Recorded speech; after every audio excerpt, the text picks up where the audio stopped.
Hi friends, welcome to Chennai food. மதுரைனால ரொம்ப special என்னன்னு உங்களுக்கு தெரியுங்க. மதுரை மல்லி தான். அதே மாதிரி சாப்பிட்ற விஷயத்தில் ரொம்பவே ஸ்பெஷல் என்னன்னு பார்த்தீங்கன்னா மதுரை பன் பரோட்டா. இந்த மதுரை பன் பரோட்டாவை நம்ம வீட்லேயே ரொம்ப ஈஸியாக ரொம்ப சுலபமாக எப்படி செய்கிறதுன்னு தான் பார்க்க போகிறோம். வாங்க பார்க்கலாம். ஒரு மிக்சிங் பவுல் எடுத்துக்கோங்க. நான் 2 கப் அளவுக்கு மைதா மாவு எடுத்துருக்கிறேன். இதை இந்த பவுலில் சேர்த்து விட்டுடலாம். உங்களுக்கு எவ்வளவு மதுரை பன் பரோட்டா வேணுமோ அந்த அளவுக்கு நீங்கள் மைதா மாவு எடுத்துக்கலாம்.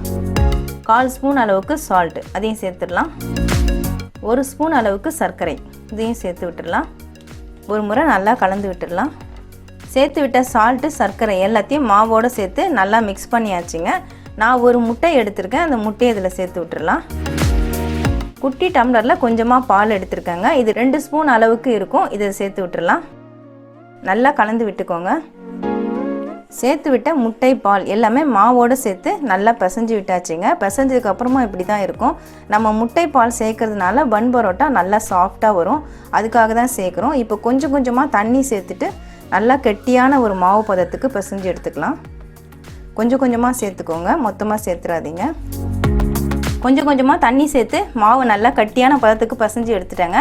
பிசைஞ்சிட்டு ஒரு 5 நிமிஷம் மாவு நல்லா இப்படி அழுத்தம் கொடுத்து கையில் இப்படி குத்தி குத்தி நீங்கள் பிசைஞ்சு விடுங்க. இது மாதிரி பிசைஞ்சு விட்டால் தான் நல்லா சாஃப்டாக ஆகும். நான் 5 நிமிஷம் பிசைஞ்சு எடுத்துட்டேங்க. அதனால தான் மாவு இப்போ இந்த அளவுக்கு சாஃப்டாக இருக்குது. பாருங்கள், இப்படி லைட்டாக அழுத்தினாலே அழுந்தது. அந்த அளவுக்கு மாவு நல்லா சாஃப்டாக இருக்குது. ஒரு 5 நிமிஷம் நீங்கள் பிசையலாம். அப்படின்னா நீங்கள் பூரி தேய்க்கிற கட்டையை வச்சு கூட நல்லா அடித்து கூட நீங்கள் பிசைஞ்சிக்கலாம். இப்போ மாவு ரெடி ஆகிடுச்சிங்க. இது மேலே நம்ம ஆயில் சேர்த்து விட்டுடலாம். நான் இந்த ஸ்பூனில் தான் 3/4 ஸ்பூன் அளவுக்கு ஆயில் சேர்த்துருக்கேன். இதை அப்படியே மேலே தேய்ச்சி விட்டுடுங்க. மாவு வறண்டு போகாமல் இருக்க தான் நம்ம ஆயில் சேர்க்குறோம். இந்த மாவு நம்ம 2 மணி நேரம் ஊற விடணும். தட்டு போட்டு மூடி வச்சிடலாம். மாவு ஊற விட்டு 2 மணி நேரம் ஆயிடுச்சுங்க. பாருங்கள், மாவு நல்லா ஊறிருக்கு. இப்போ ரொம்பவே சாஃப்டாக இருக்குது. நம்ம மேலே ஆயில் ஊற்றி வச்சுருக்கோம். அதனால் மாவு ஒரு முறை நல்லா அழுத்தம் கொடுத்து பசைஞ்சிக்கலாம். பாருங்கள், மாவு நல்லா பசைஞ்சு எடுத்துட்டேன். நம்ம மேலே ஊற்றி விட்ட எண்ணெய் எல்லாமே மாவு உறிஞ்சிடுச்சு பாருங்கள். இப்போ மாவு இன்னும் நல்லா சாஃப்டாகிடுச்சு. இப்போ நம்ம இதை சின்ன சின்ன உருண்டைகளாக செஞ்சுக்கலாம். இந்த மாதிரி லெவல் பண்ணிவிடுங்க. பண்ணிவிட்டு இந்த கையில் வச்சுட்டு இந்த மாதிரி முறுக்கி எடுத்துக்கோங்க. பரோட்டாவுக்கு இந்த மாதிரி உருண்டை உருட்டினா நமக்கு சிலும்பல்லாம் இல்லாமல் நல்லா வழுவழுப்பான உருண்டைகளாக கிடைக்கும்.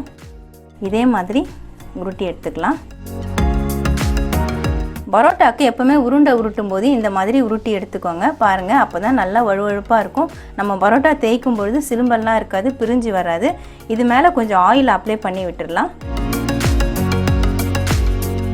அவ்வளோதாங்க, நான் ஆயில் அப்ளை பண்ணி விட்டுட்டேன். இது 1 மணி நேரம் ஊற விடணும். அப்படியே இருக்கட்டும், நான் மூடி போட்டு விட்டுறேன். ரெடி பண்ண பரோட்டா மாவை நம்ம உருண்டை உருட்டி வச்சு 1 மணி நேரம் ஊற விட்டுட்டோங்க. பாருங்கள், இப்போ இன்னும் நல்லா சாஃப்டாக இருக்குது. இதிலேருந்து நம்ம ஒரு உருண்டையை எடுத்துக்கலாம். நான் கிச்சன் டாப் மேலே தாங்க வச்சு தேய்க்க போகிறேன். கொஞ்சமாக நம்ம ஆயில் அப்ளை பண்ணி விட்டுடலாம். நீங்கள் பரோட்டா எந்த அளவுக்கு பெருசாக தேய்க்கிறீங்களோ அந்த அளவுக்கு நீங்கள் ஆயில் அப்ளை பண்ணிக்கோங்க. அப்போ தான் ஒட்டாமல் வரும். இப்போ நம்ம தேய்க்கிறதுக்கு ஸ்டார்ட் பண்ணிடலாம். எவ்வளோ மெலிசாக தேய்க்க முடியுமோ அந்த அளவுக்கு நீங்கள் நல்லா தேய்ச்சி விட்டுடுங்க. பாருங்கள், நான் நல்லா மெலிசாக தேய்ச்சிருக்கிறேன். நல்லா டிரான்ஸ்பரண்ட்டாக இருக்கிற அளவுக்கு நல்லா மெலிசாக தேய்ச்சிக்கணும். அப்போ தான் நமக்கு ஈஸியாக இருக்கும். இதை எடுத்து நம்ம இப்படி ஃபோல்ட் பண்ணி விட்டுடலாம். ஃபஸ்ட்டு ஒரு ஃபோல்டிங் கொடுத்துடலாம்.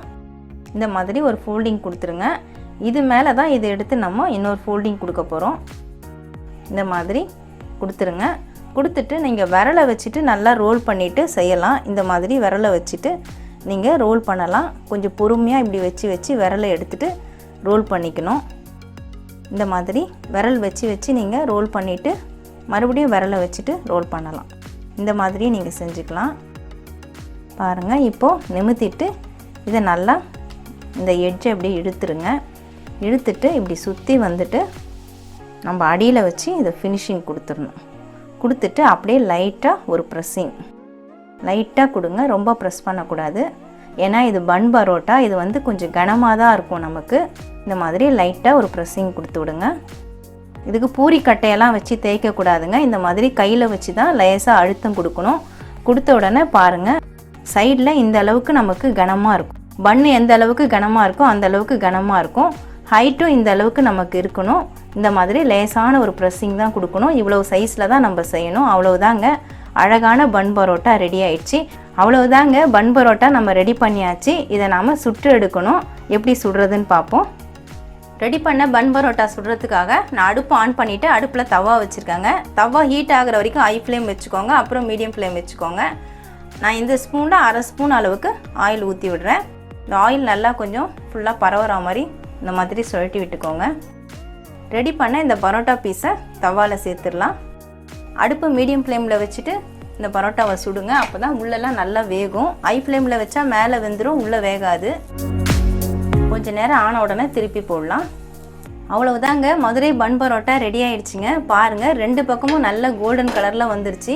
உங்களுக்கு திருப்பி காட்டுறதுக்காக தான் நான் திருப்பி காமிச்சேன். அடுப்பு ஆஃப் பண்ணிவிட்டு பிளேட்டுக்கு மாற்றிக்கலாம். பரோட்டாவை நான் பிளேட்டுக்கு மாற்றிட்டேங்க. கொஞ்சம் சூடாக இருக்கும்பொழுதே இந்த மாதிரி தட்டி விடுங்க. அப்போ தான் லேயர்லாம் நல்லா பிரிஞ்சு வரும். இந்த மாதிரி வச்சு லைட்டாக தட்டி விடுங்க.